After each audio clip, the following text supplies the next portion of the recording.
Good morning. It is the day after. Our local coverage continues today. I'm David Nelson.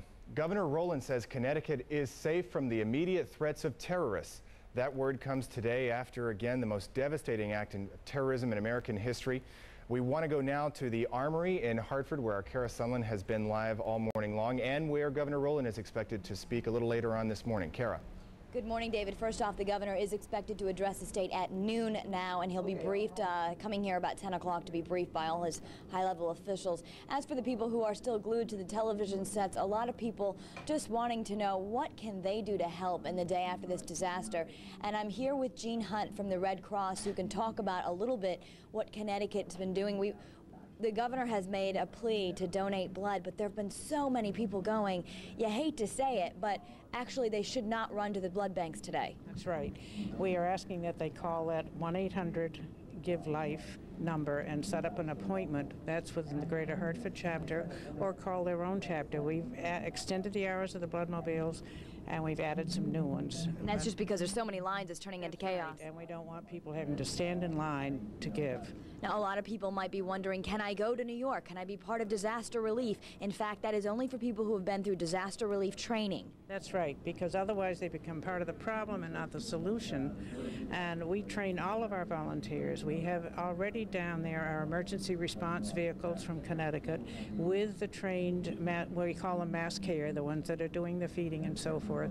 Incidentally, and we have mental health workers who are also trained. Helping the families, because in fact, we talked about this, the Red Cross is the nation's agency to deal with victims and counseling. Designated by the NTSB, National Transportation and Safety Board.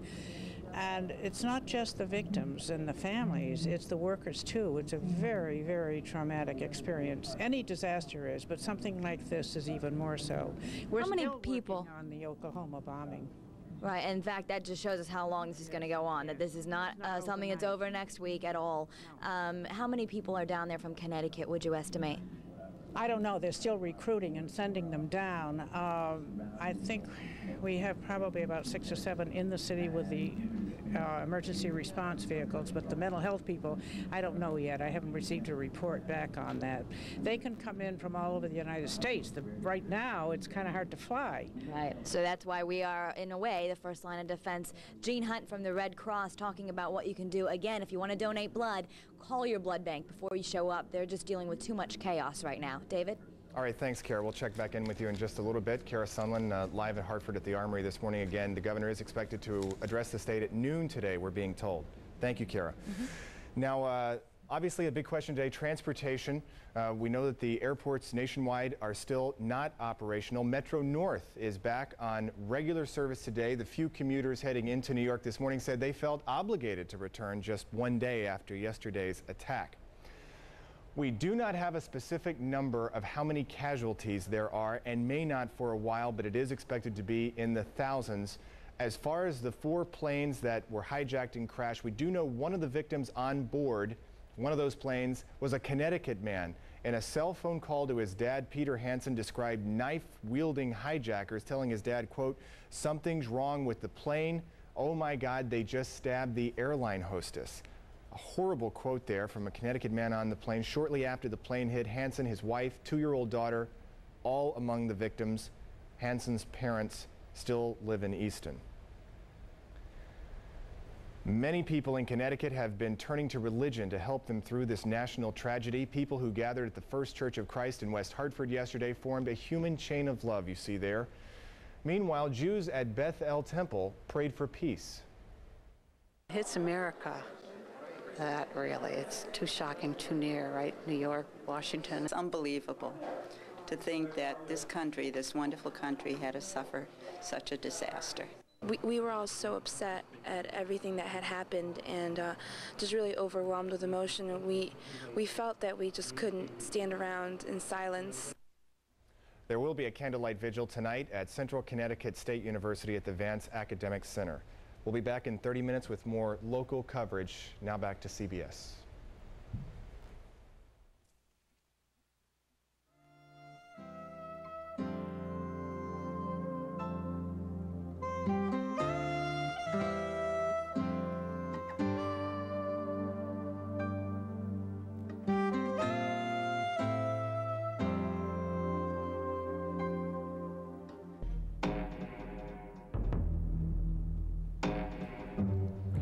With the latest from Channel 3 Eyewitness News, I'm Ellie Pai Hong. Now, this tragedy has not only touched the nation, but families right here in Connecticut, and we are only beginning to learn their names and their stories. Now, we've learned that a family from Easton, Peter, Susan, and Christine Hansen were on board United Flight 177 from Boston. That was the second plane to hit the World Trade Center. A mother and daughter from New London were also on a hijacked plane, and the daughter of a Norwich man was one of the flight attendants. Hundreds of people spent last night at prayer services in churches, synagogues, and college campuses. People gathered to offer prayers for the victims, for the country, and for peace. Many more services are planned for today and tonight, and we do have a partial list up on our website. And if you're wondering what else you can do to help, we also have a list of charities that are collecting donations, and our website is at WFSB.com. Now, we want to bring you up to date with what people here in Connecticut are doing. The governor is expected to address the state sometime this morning, and our own Kara Sunland is live at the Office of Emergency Management at the State Armory with more this morning. Good morning, Kara. Good morning, Ellie. The governor is expected to make his address sometime around noon, is what his aides and officials are telling us. Just beyond me is an area called the Fish Tank, where a slew of high-level officials, both military, Red Cross, the commissioners of transportation, public safety, they're all here to advise the governor. The governor has reopened all state and federal offices today. Everyone is asked to go back to work, back to school. I spoke with the colonel of the state police, and he said, in fact, traffic was heavy, indicating that people are doing just that. We do have some words of caution that a lot of people are wanting to help right now, and what we saw about an hour ago when we interviewed one of the women from the Red Cross who's in that high-level meeting right now, she said, please don't rush the blood banks today. Call your blood bank, call 1-800-GIVE-LIFE, because it's utter chaos over there right now, and it's becoming part of the problem. They're asking people to call the blood banks and make an appointment, and they'll actually schedule you over the next couple of weeks to come and give blood. As for the governor, again, he's going to speak at noon. Militarily, there are about 20 pieces of heavy equipment sitting down in Norwalk and Stamford, just waiting to go over the state line if needed to begin a rescue effort, as well as the air control unit in Orange that has a very specialized radar capability is above. They are helping monitor the skies as all planes are grounded. They keep an eye from New York to New Jersey to make sure there's nothing in the sky that shouldn't be there. As for our roads right now, the governor says everything is safe. There is no threat in Connecticut, but just in case, the military is operating under high threat, and there are double the amount of troopers on the roads right now. Ellie, back to you. All right, thank you so much, Kara. Kara Sunland live at the State Armory this morning. And on another note, tonight's John Mellencamp concert at the Meadows Music Theater in Hartford has been canceled, and that is our time for now. We will be back with you in a little bit with an update locally.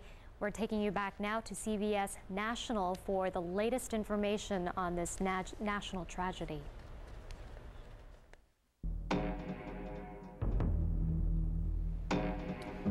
Good morning, I'm David Nelson. We are working here at Channel 3 on a number of updates for you this morning, including Governor Rowland, who is expected to address the state in about 90 minutes from now. In the meantime, the governor says Connecticut is safe from immediate threats of terrorism and that the state is back open for business today. However, the financial markets are not. Wall Street is still closed today while Manhattan copes with yesterday's attack on the World Trade Center towers. Meanwhile, Federal Reserve Chairman Alan Greenspan is returning to the U.S. today. He was supposed to get back from Switzerland yesterday, but his flight was turned around when the FAA closed the airspace. Foreign markets plunged yesterday after the explosion. Now this morning, Bradley International Airport is still shut down as air travel across the country was grounded by the FAA, as we mentioned, after the explosion yesterday. Meanwhile, crews at Bradley worked to upgrade security there, installing jersey barriers around the perimeter of the terminal. Officials at Bradley have not been told yet if they'll reopen the airport at noon. We're told noon is the earliest. Perhaps Governor Rowland in his address at noon will shed some more light on that, but in the meantime, airports are closed. They're also asking at Bradley that anybody traveling call ahead to whichever airline applies to check for scheduling. You're asked not to call Bradley International directly. Like many across the country, Connecticut residents are coming together in this time of need to help in any way they can. Nearly 500 people crammed through the doors at the Red Cross in Farmington to donate blood or ask how they can help. No question, the demand for blood will be extreme as the number of injuries continues to rise. We've had an overwhelming response from the public who want to do something, as a community, and donating blood is really what people feel that they can do. We do want people to know that the Red Cross stands ready to deliver blood to New York, to Washington, as it is needed. Red Cross says this emergency blood drive is no doubt its most attended blood drive ever. There are several blood drives scheduled across the state today. If you would like to help, you can certainly do that. We have a list for you on the screen now, places and times. In the Hartford area, you can go to the American Red Cross from 9 to 2:15 this afternoon. The American Red Cross in Farmington open from 11:45 this morning till 5:15 this evening, and in East Hartford at the Woodcliff Estates from 1:45 until 5:45 today. In New Haven, there's a blood drive going on at the Omni Hotel on Temple Street. That started at 8 o'clock this morning. It'll be going on to 3:45 this afternoon. There will be a short break, about 15 minutes, at 11:45 today. Also, Yale New Haven Hospital blood drive from 7 a.m. Of course, started a few hours ago, up until 12:15 today. And then it will begin again at 12:30 until 5:45 tonight. Finally, in Bridgeport at Chase Bank from 8:30 this morning when it started till 12:45 this afternoon. More than 24 hours later, the scope of the tragedy is still difficult to process and will remain that way for some time to come. Many here in Connecticut are seeking comfort in the form of religion, heading to churches, synagogues, and mosques. Channel 3's Andre Hepkins has that.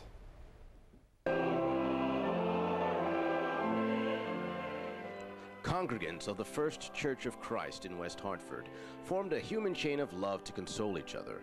Choir member Nancy Miller has been a member of the church for about 30 years. She can't remember a time when church members needed each other more than now. I didn't cry my head off and I didn't get hysterical. I'd say I was mesmerized and didn't know how to take all this. While Christians asked for strength, Jews at Bethel Temple prayed for peace.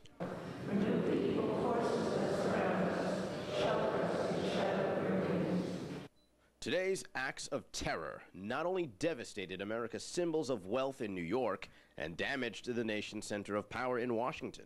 The images touched every American, many of whom needed to touch each other. When it hits America, that really, it's too shocking, too near, right? New York, Washington. It's unbelievable to think that this country, this wonderful country, had to suffer such a disaster. Hundreds upon hundreds of people attended service after service throughout the state. Keep your head up high. While some sang, others cried at Central Connecticut State University. Most of the students held each other and held candles.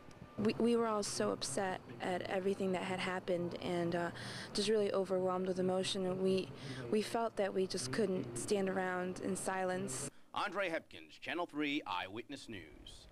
Our continuing coverage does roll on this morning. President Bush expected to address the nation shortly. Governor Rowland at noon. We'll see you then.